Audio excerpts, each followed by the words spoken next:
ফার্স্টে পিকনিকে যাচ্ছি, অবশ্যই সাথে থাকবেন। আর কীরকম মজা করলাম সব দেখাবো, আর আপনারাও খুব আনন্দ। আমার বাড়ির থেকে 5 মিনিটের দূরত্ব হেলাবরতলা, সেখান থেকে আমরা অটোয় উঠে পড়েছি। অটো থেকে চলে এসেছি আমরা নীলগঞ্জে এসে আমরা অটো চেঞ্জ করে নিয়েছি। এবার আমরা চলে যাচ্ছি খড়ের মাঠ। এই যে খড়ের মাঠের মধ্যে আমরা চলে আসলাম, আর এর পাশের রাস্তা থেকেই আবার দত্তপুকুর চলে যাওয়া যায়। আর এই যে চারপাশে আপনারা সবুজ মাঠ দেখতে পাচ্ছেন, এটা পুরোটাই পেঁয়াজ গাছ লাগানো, পুরোটাতেই পেঁয়াজ হবে। এই যে অটো চালক দাদা যে আমাদের নিয়ে যাচ্ছে, তার বাড়িও এখানে। সে আমাদের নানান রকমের গল্প করতে করতে নিয়ে যাচ্ছিল, কিভাবে পেঁয়াজ লাগাতে হয়, কীভাবে হয়। আর এইটা থেকে কিন্তু পেঁয়াজকালি হয় না।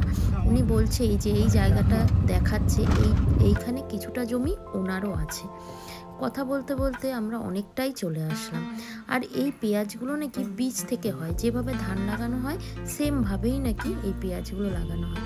আর এই দেখুন সামনে দেখা যাচ্ছে চাষি ভাইরা, তারা যাচ্ছে, হয়তো সকাল থেকে কাজ করেছে, এখন বাড়ি ফিরছে।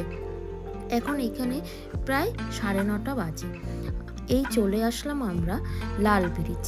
এই লাল ব্রিজের এইখানে থেকে কিছুটা গেলেই আমাদের ডেস্টিনেশন আজকের পিকনিকের শঙ্খচিলটা, যেটা আছে বর্তির বিলে। এই যে বিলটা দেখা যাচ্ছে, এই জায়গাটার নামই বর্তির বিল।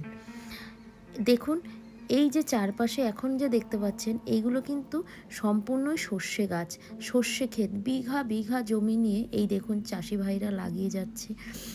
বিঘা বিঘা জমি নিয়ে নাকি এখানে সর্ষে লাগানো হচ্ছে। আর দেখুন কাদের দেখা পেলাম, বক। কত বছর, মনে হয় আমার ছোট বয়সে আমি দেখেছি, আমার ছেলে এই প্রথম দেখলো।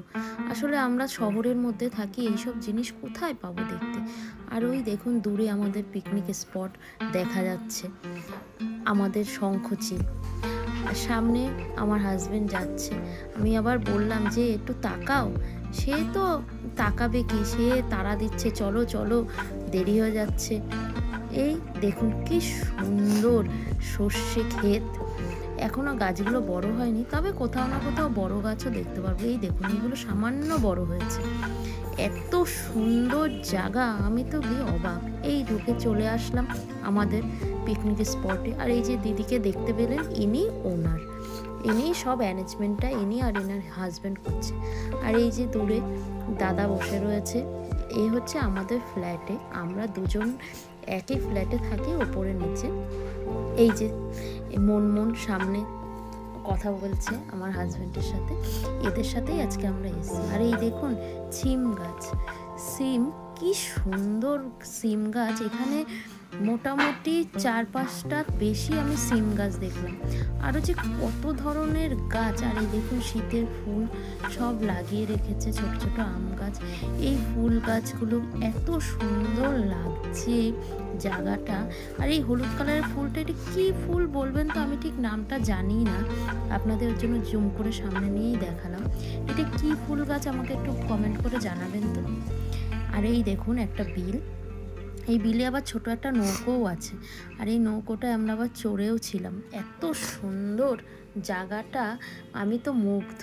আর এই ছেলে সামনে হেঁটে চলে যাচ্ছে। আর এই দেখুন চারদিকে বিঘা বিঘা জমি নিয়ে শুধু জল আর শুধু জমি, এত সুন্দর।